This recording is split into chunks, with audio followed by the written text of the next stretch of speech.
Since 1985, Rare, formerly Rareware, has been at the forefront of innovating gaming experiences across multiple genres, innovating the platformer genre, the racing genre, and the shooter genre.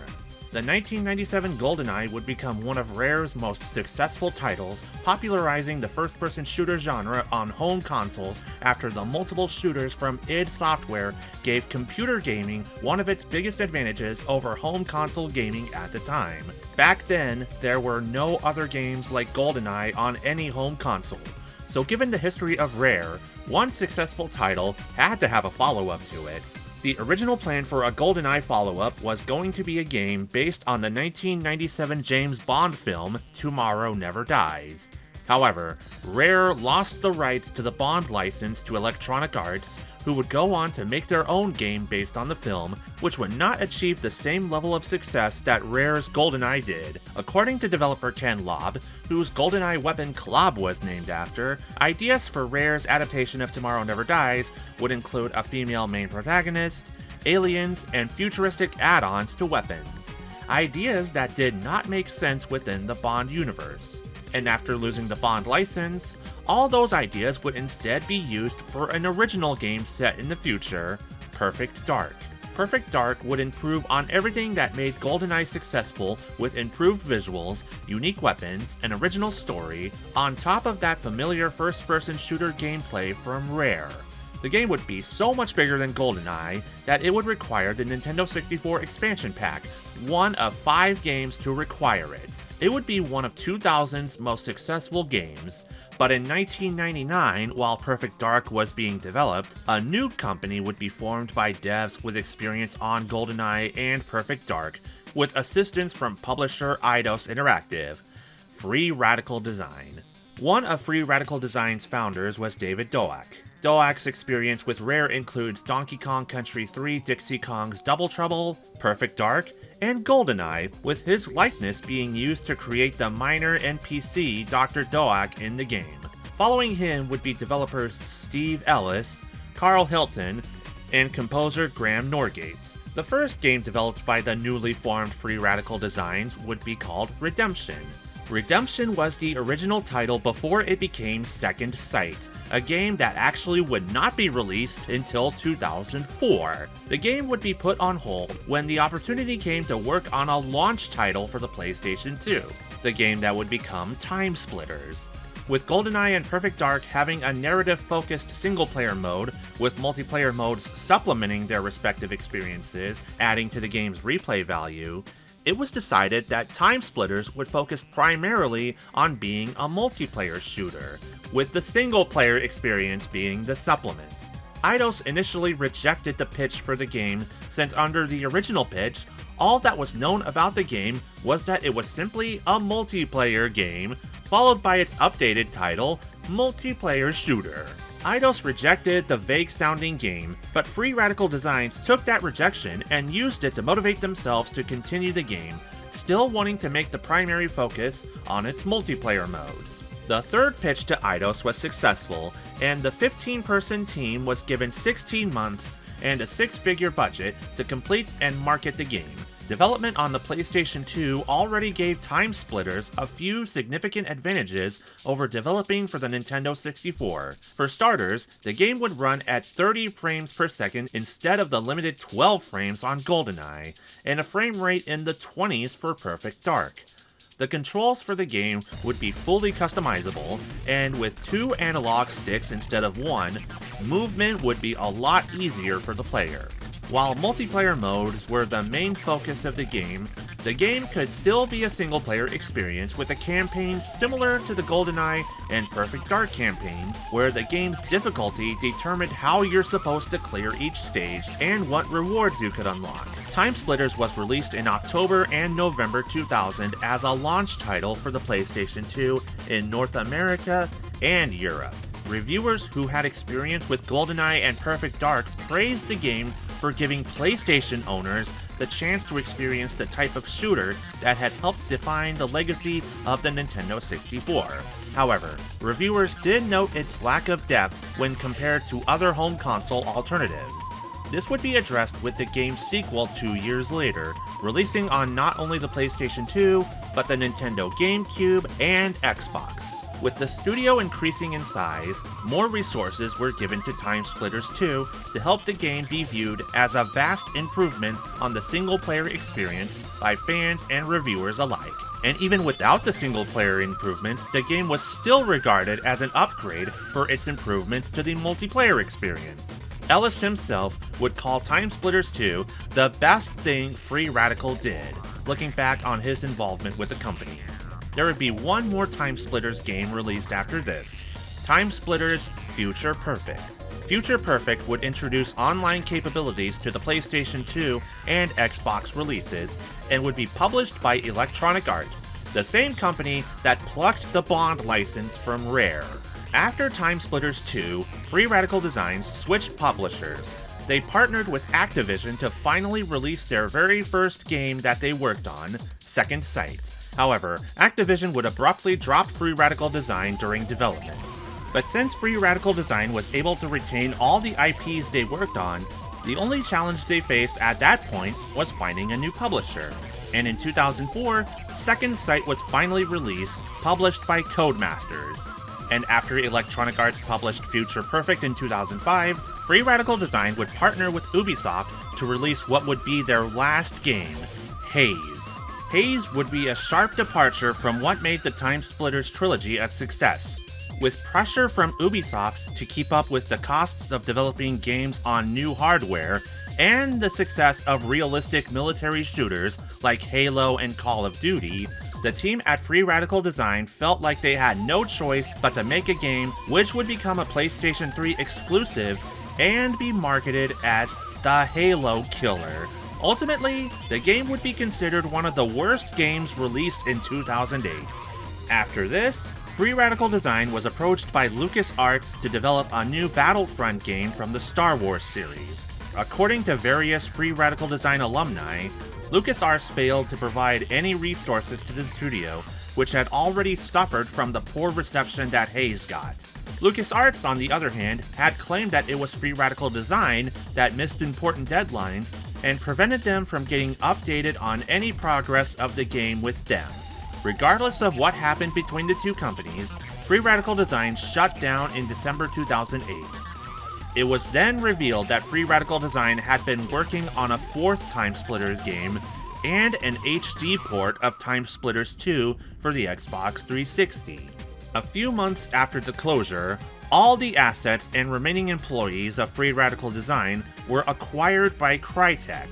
The company would be renamed Crytek UK and would be responsible for the multiplayer mode of Crysis 2, 3, and the Xbox 360 version of Warface. They were slated to develop a reimagining of the 2011 Homefront titled Homefront: The Revolution, but Crytek UK would struggle to pay and support their employees, resulting in an exodus of developers. This would lead to the Homefront IP, as well as the remnants of Crytek UK, to be acquired by Deep Silver, and what was left of Crytek UK became Dambuster Studios. Free Radical Design would be revived in 2021 by the Embracer Group, who had since become the parent company of Deep Silver's current owners, PlayOn, formerly known as Koch Media. With this press release came the announcement of a brand new TimeSplitters game. Unfortunately, 2 years later, Embracer Group would shut down their version of Free Radical Design, laying off all of its employees, and once again killing any chance of the TimeSplitters franchise being revived. It's funny, because the video game industry almost damns itself by just going out and saying, hey, we're all generic and boring, and we just do the same shooters all over again, and let's make another one, which is a shame. And then people look at us and say, you know, you guys, you've got nothing useful to say about the world, because you're just there beating off in your little box, making the same kind of thing. I'd like to push it.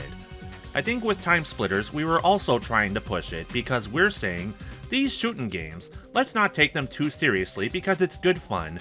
And some people get that and some people don't get that.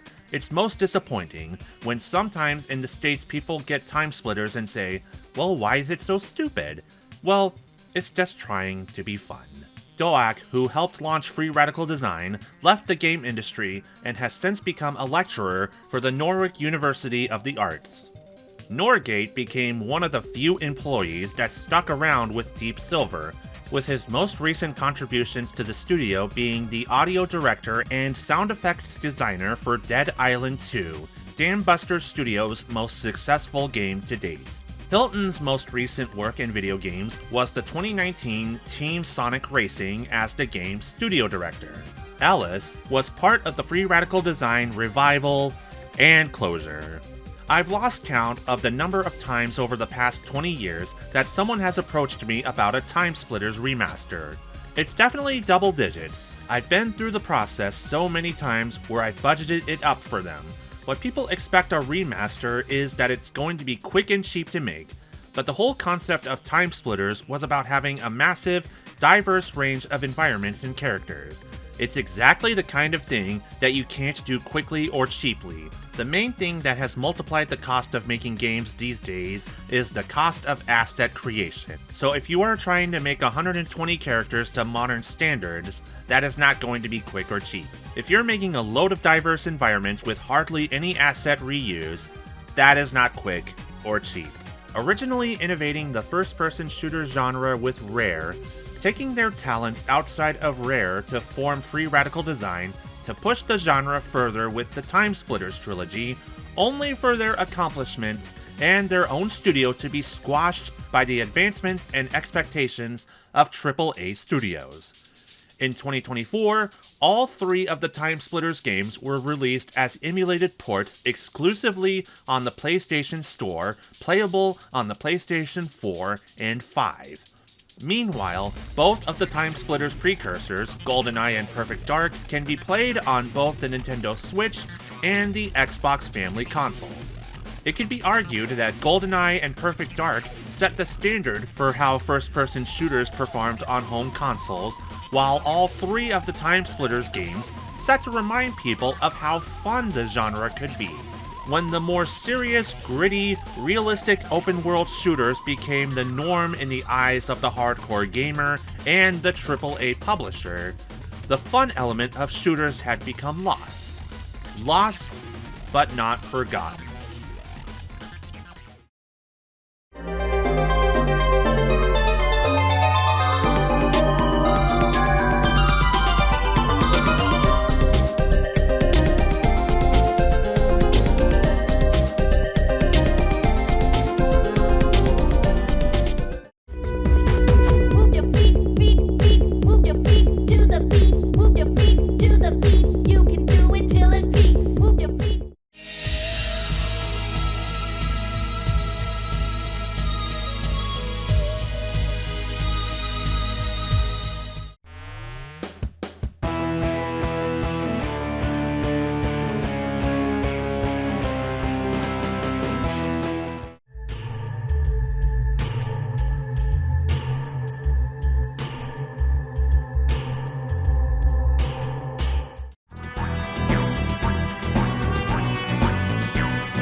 Capcom versus SNK. Millennium Fight 2000.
The bear, the bird, and the backpack are back in Banjo-Tooie for your N64. 8 huge wacky worlds, more mad mini-games, outrageous new bosses, and mucho new moves. Now Banjo or Kazooie can go it alone, or turn into an angry armored car, perhaps a deadly clothes dryer. Mambo's magic is mightier than ever.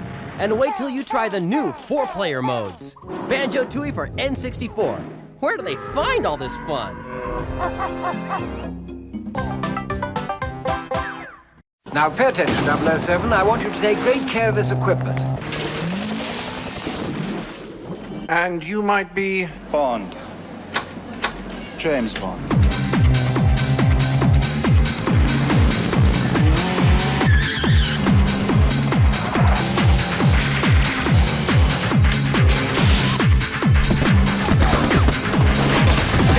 Please fasten seatbelt.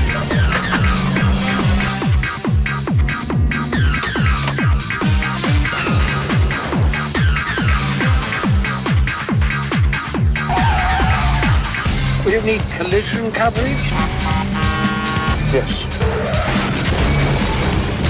Fire? Probably. Property destruction? Definitely.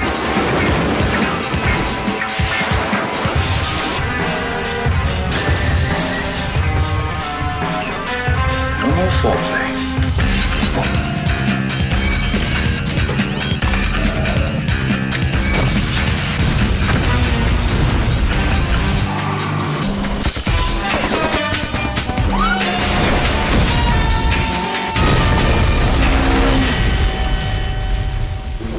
Grow up, 007.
A massive project, with scale the world has never seen, has finally been unveiled.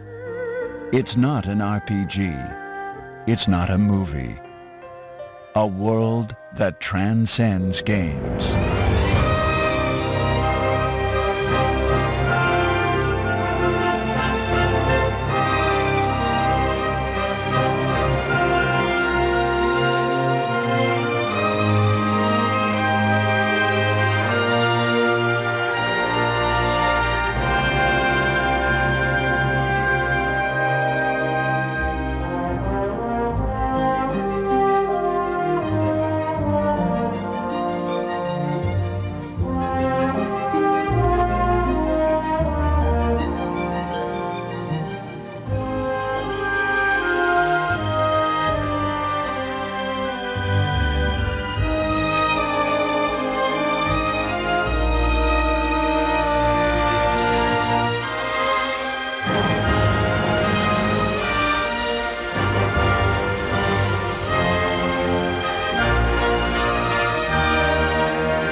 Stay back, mule.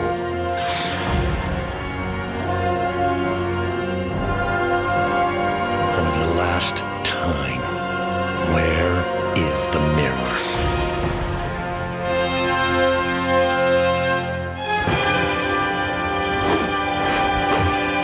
It appears Landi will try to make use of both mirrors. What will he try? That even I don't know. Considering the legend associated with this mirror, undoubtedly there's a connection. I'm begging you, please think it over. My mind is made up. I must go. I will have my revenge. Let me invite you to hell. Hey, boy!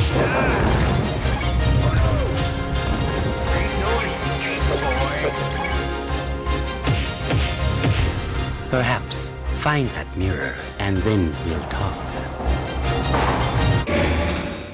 There must be some information here. This area been getting rather dangerous recently. Would you like something to eat? I'll give it a try.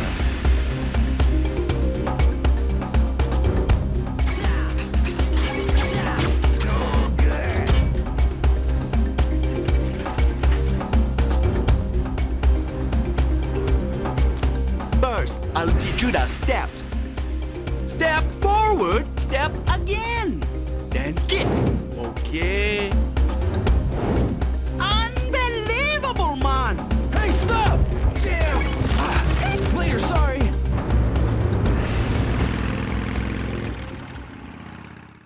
Please, just for a while, stay with me. I wish time would just stand still.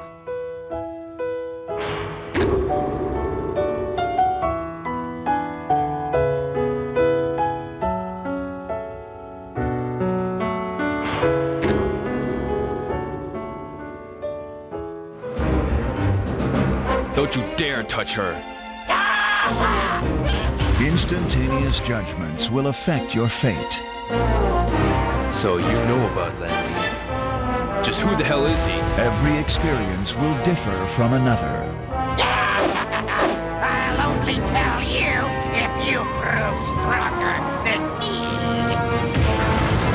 Vast area, enormous number of characters. It Mondi gets that mirror, no one can stop him.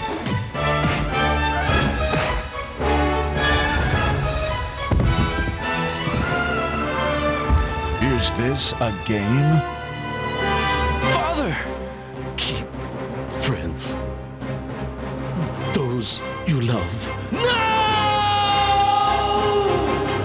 An emergence of a true, fully interactive game. Step into another reality.